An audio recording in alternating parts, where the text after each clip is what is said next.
Muito bom dia, meus queridíssimos e estimados alunos. Espero que vocês estejam ótimos e sejam muito bem-vindos a mais uma videoaula de redação. Hoje vamos conhecer a literatura de cordel. É muito bacana, é muito divertido. Eu tenho certeza que vocês vão gostar bastante desta aula e vão se interessar bastante pelo tema literatura de cordel, tá certo? Primeiramente, o que é literatura de cordel? Pessoal, a literatura de cordel ela é um tipo de poema popular, é um poema de caráter oral, ou seja, né, ele é falado, não é isso? Hoje ele é escrito, mas em sua origem ele era uma manifestação de tradições orais, né? Ele era produzido para ser cantado nas rodas de viola do sertão nordestino e hoje ele é impresso em folhetos rústicos, ok? O que é um folheto rústico? É um papel sem muito acabamento, um papel um pouco mais grosseiro, né? Sem delicadeza, tá? E eles são expostos à venda pendurados em cordas ou cordéis, semelhante a essa imagem que vocês estão vendo. Por isso o nome é literatura de cordel, porque ele é exposto para ser vendido pendurado em um cordão, né? Os cordéis ficam presos por prendedores de roupa, tá? Essa tradição cultural, ela é típica da nossa região, da região nordeste do país, ok? Mais precisamente ali no Pará, Paraíba, Pernambuco, Alagoas, Rio Grande do Norte e Ceará. Lembrando que o Pará, né, não faz parte aí da região Nordeste, mas também lá existem manifestações da literatura de cordel, tá? E essa cultura nós herdamos dos portugueses que chegaram aqui no Brasil na época do descobrimento. Ela surgiu lá em Portugal por volta do século XII, né, com o trovadorismo, tá? Isso aí vocês vão ver no ensino médio, o trovadorismo, ok? Primeiro ano do ensino médio. No Brasil, essa manifestação popular, a literatura de cordel, ela adquiriu muita força no século XIX, principalmente entre os anos ali de 1930 e 1960, ok? E muitos escritores foram influenciados por esse estilo, muitos grandes escritores brasileiros, como por exemplo João Cabral de Melo Neto, autor aí do famosíssimo Morte e Vida Severina, Ariano Suassuna, autor do Alto da Compadecida, quem não conhece Alto da Compadecida, né? E o Guimarães Rosa, grande escritor brasileiro, autor de diversos livros que são reverenciados tanto no Brasil quanto em outros países, tá? E hoje, essa manifestação popular ela se faz presente não só na região Nordeste, mas também em outros estados, né? Como eu citei ali em cima, o Pará, que é na região Norte, ela está presente também no Rio de Janeiro, Minas Gerais e São Paulo, tá? É muito fácil encontrá-los, eles são vendidos nas feiras culturais, nas casas de culturas e nas apresentações dos cordelistas. Cordelista é o artista que produz a literatura de cordel. E esses folhetos, né, eles são escritos de forma rimada, ou seja, os textos eles rimam, não é isso? Todo mundo já sabe o que é rima, porque o nosso conteúdo anterior foi o gênero textual poema. E esses cordéis eles são ilustrados com xilogravuras, é o tipo de técnica utilizada para fazer os desenhos nos cordéis. Nós vamos conhecer agora o que é uma xilogravura e como ela é feita, tá? Primeiramente vamos ver algumas xilogravuras, tá? Então aí a gente tem a primeira, né?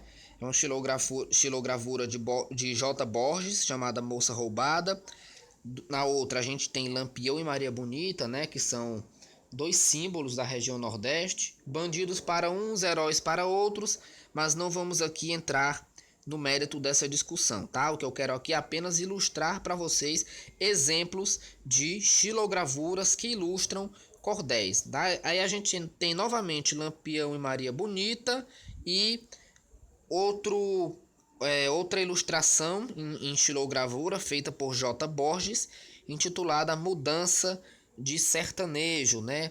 Os retirantes que no Nordeste principalmente no século XX e final do século XIX, quando a seca assolava a região Nordeste, o sertanejo ele não tinha outra alternativa a não ser abandonar sua terra natal, abandonar sua casa, pegar sua família e partir a pé em uma longa caminhada para outro estado do Brasil em busca de melhores condições de vida, né? Então eram os chamados retirantes. E o que é a tal da xilogravura? É uma técnica em que o artista ele utiliza a madeira como matriz, tá? Ele vai entalhar na madeira a figura que ele quer passar para o papel. O que é entalhar? Ele vai pegar uma faca e vai ali desgastando a madeira, né? Vai fazendo o desenho na madeira com a faca. Depois ele pega um rolo, né, com a tinta preta ou a cor que ele quiser, passa suavemente em cima dessa madeira para que a tinta ela pegue somente nas partes mais elevadas do entalhe que ele fez, né? Depois ele coloca no papel, como se fosse uma espécie de carimbo, né? O carimbo você não coloca na tinta, coloca no papel e sai a palavra que está no carimbo, né? A mesma forma é a xilogravura, ela é uma espécie de carimbo, só que ao invés de palavras são desenhos, né? Então tá aí, ó, né? A primeira etapa da xilogravura é o artista entalhando na madeira, né? Ele tá fazendo o desenho aí com uma faca, né? Um prego, qualquer coisa que seja capaz de tirar pedaços da madeira. Aí aqui a próxima etapa, né? Vocês podem ver que não é a mesma imagem, logicamente, né? É outro trabalho, mas que serve para ilustrar. Então, primeiro ele faz isso, ele entalha a madeira, depois ele passa o rolo de tinta sobre a madeira, certo? E aí a tinta vai pegar somente nas partes que estão em alto relevo, ou seja, nas partes que estão mais elevadas, né? Vamos falar assim, a grosso modo.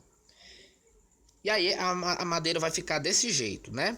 A tinta vai pegar somente na superfície onde o artista não entalhou e vai ficar desse jeito depois de passar do rolo. Então ele vai colocar o papel em cima, deixar por alguns minutos e tirar. E aí o desenho que foi entalhado na madeira, ele passa para o papel. Então essa é a chamada xilogravura e essas são as etapas desse processo. E quais as características do cordel, tá? A mais visível delas é a linguagem coloquial, com uma forte presença de oralidade e regionalismo. O que é oralidade e regionalismo? É a fala típica da região Nordeste, né? A fala que a gente usa no nosso dia a dia. John to high, John to rain, como é que tu high, deixe daí. Então, o modo como o nordestino fala, o modo como o sertanejo se expressa, é utilizado e é retratado na escrita da literatura de cordel. Nele estão presentes elementos da cultura brasileira, né? Os costumes da região Nordeste, as tradições culturais, o folclore principalmente. Ele é escrito em versos, né? Todo mundo já sabe o que é verso, foi o nosso tema anterior, fizemos até uma prova sobre isso, não é isso? A presença de xilogravuras, né? Que eu já falei. A xilogravura, ela é uma arte típica do Nordeste, surgiu no Nordeste, ok? Essa parte que tem veja o vídeo abaixo, desconsiderem, eu coloquei aí sem querer.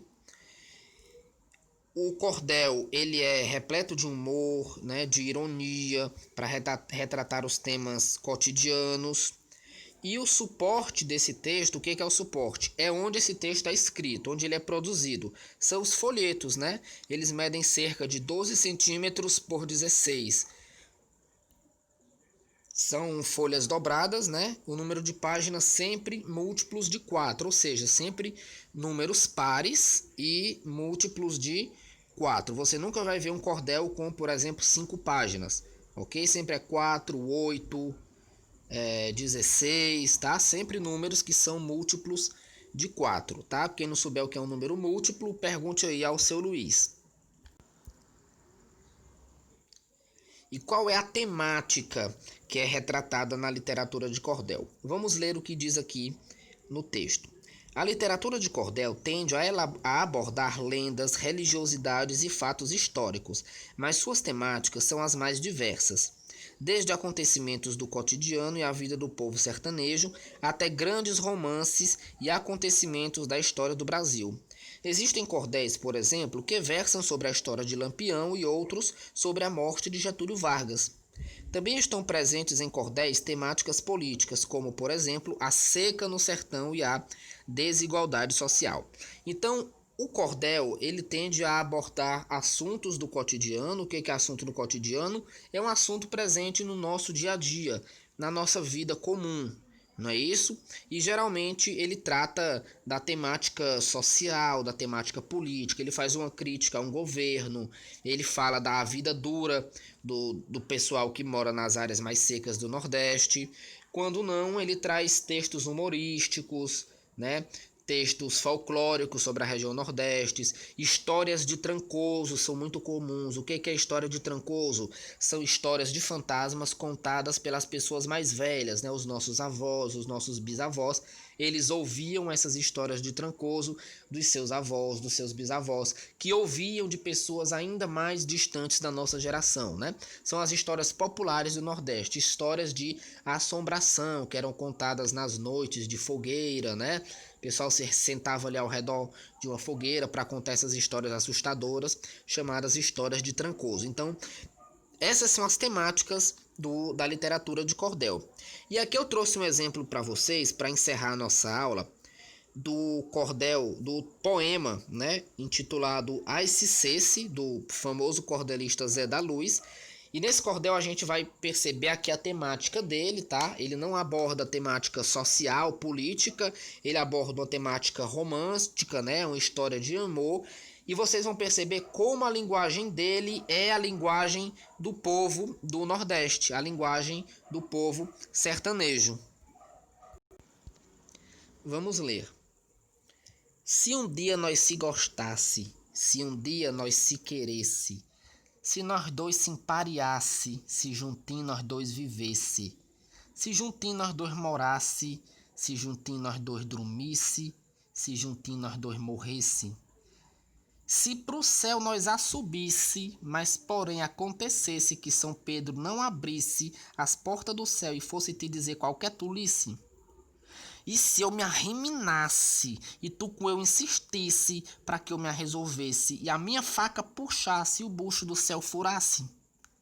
Talvez que nós dois ficasse, talvez que nós dois caísse e o céu furado arriasse e as virgens todas fugisse. Legal, né?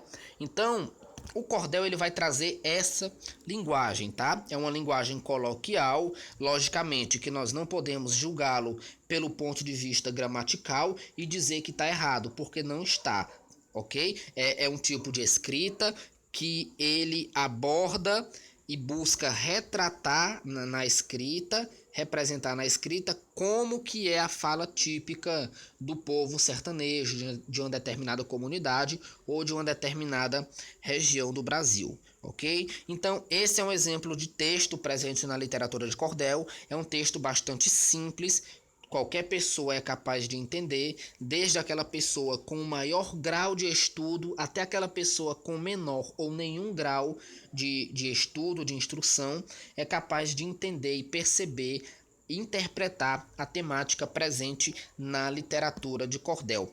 Ao longo das nossas aulas sobre este tema, eu vou trazer diversos textos para vocês perceberem e identificarem as características da literatura de cordel nas nossas leituras, ok? Espero que vocês tenham gostado da aula, espero que tenha ficado tudo claro, espero que eu tenha explicado da melhor maneira possível. Qualquer dúvida, pergunte aí no grupo, respondam o exercício. Até a próxima aula e tchau, tchau!